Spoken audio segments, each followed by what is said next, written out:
लोग कहते हैं सुदामा जी ने छल किया था। तुम लोगों ने भी यही सुना कि सुदामा जी ने छल किया था, गुरु माता ने चना दिए तो चोरी चुप के खा लिए, यही सुना था ना। तो भगवान ने श्राप दे दिया। नहीं, ऐसा नहीं है, पढ़ो पहले। इसलिए तो कहते हैं गुरु बिन होय न ज्ञान। सुदामा जैसा मित्र ना हुआ ना होगा। भगवान ने कोई श्राप नहीं दी सुदामा को, हम खंडित करते हैं। कोई श्राप नहीं दी, एक भी बार श्राप नहीं दी भगवान। दरअसल वो चनों की कहानी ऐसी है, एक बुढ़िया माँ थी, बुढ़िया औरत, वो सिला बीना करती थी। सिला जानते हो? जब खेती कट जाती है तो बालों से कुछ दाने नीचे गिर जाते हैं, उसको बीनने के लिए उसे सिला कहते हैं, सिला बीन। वो बूढ़ी औरत सिला बीन करके चने रखी थी एक पोटली में। एक बार उसके घर में एक चोर आया, चोर पोटली लेकर के चला गया। बुढ़िया को बड़ा बुरा लगा। बुढ़िया ने श्राप दे दिया कि जिस प्रकार तू चोरी करके मेरे चने ले गया, जा, मैं श्राप देती हूं कि जो भी इन चनों को खाएगा वो जिंदगी भर दरिद्री रहेगा।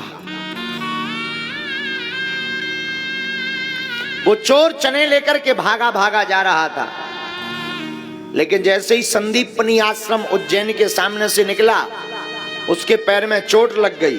वो चोट लग करके मुंह के बल गिर पड़ा, हाथ से पोटली खुल गई, चने बिखर गए। चने बिखरे तो चोर ने बचने के उद्देश्य से चनों को वहीं छोड़ दिया और दौड़ लगा दी। वो आश्रम कोई और नहीं, वही आश्रम है जहां हमारे द्वारकाधीश ठाकुर जी और जहां पर सुदामा जी विद्या अध्ययन किए थे। गुरु माता झाड़ू लगाने के लिए बाहर निकली, चने बिखरे हुए पोटली पाई। गुरु माता ने वो सभी चने बीन करके रख लिए। ध्यान से सुनना मेरे पागलों, चनों की पोटली को ला करके रख लिया। एक दिन कथा वैसे ही है, बरसात हुई, भोजन पकाने के लिए लकड़ियां नहीं थी, तो भगवान कृष्ण और सुदामा को लकड़ी लेने के लिए वन में भेजा।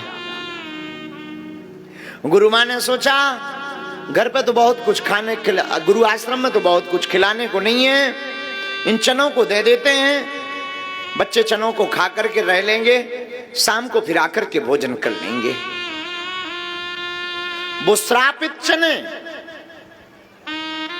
जिन पर बुढ़िया श्राप दे चुकी थी कि जो भी इनको खाएंगे वो जीवन भर दरिद्री रहेंगे, श्रापित चने लेकर के भगवान कृष्ण तो थोड़ा आगे निकल गए, सुदामा जी थोड़ा पीछे थे। गुरु मां ने वो पोटली सुदामा जी को दे दी, बेटा तू भी खा लेना, आधा चने का भाग अपने मित्र कन्हैया को दे देना ताकि पेट के लिए कुछ आहार हो जाए।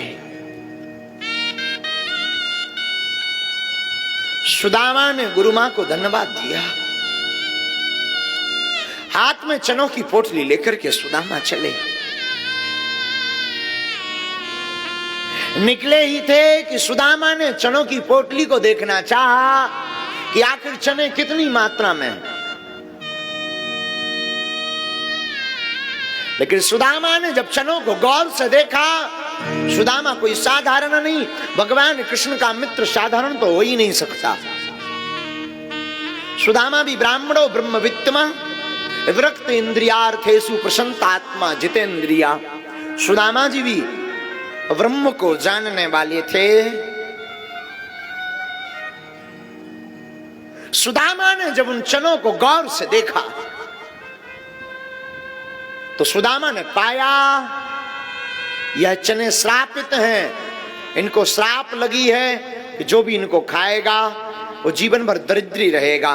गुरु मां ने तो आज्ञा दी कि दोनों आधा बांट बांट करके खा लेना, अगर मैं आधा आधा बांट करके खाऊंगा तो आधी जिंदगी मेरे कन्हैया को और आधी जिंदगी मुझे, दोनों को दरिद्रता भोगनी पड़ेगी। फिर मैं मित्र किस काम का? मैं एक काम करता हूं, चोरी चुपके पूरे चने को खा लेता हूं, मेरा कन्हैया राजा बना रहे, मैं भले ही दरिद्र हूं, मुझे कोई दिक्कत नहीं है।